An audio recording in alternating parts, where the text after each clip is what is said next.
How to fix no sound while playing YouTube videos in Google Chrome. Hi everyone, I'm here to assist you today without any delay. Let's jump right in. First, open YouTube. Make sure the volume on the YouTube is not on mute. As you can see, it's unmuted now. Simply click on it and turn on the volume. Increase the volume as per your preferences. If it still does not fix your problem, click on three dots at the top right. Scroll down to Settings and click on Settings.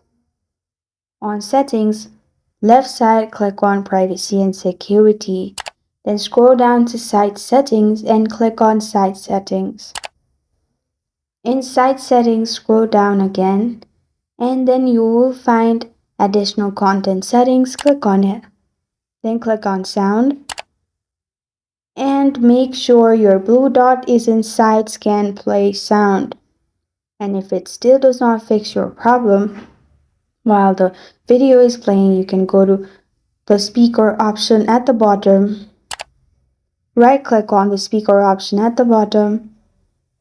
And then you will find all these options pop up. Simply click on Open Sound Settings, which is the first option.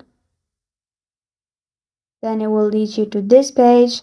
Scroll down in here. Click on App Volume and Device Preferences.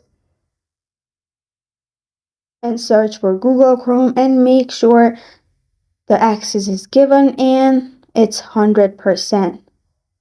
And this is how to fix no sound while playing YouTube videos in Google Chrome. Thank you for joining me today. If this video helps you out, please leave a like and subscribe for more. Got a question or want to suggest a topic, comment below. Thank you for watching.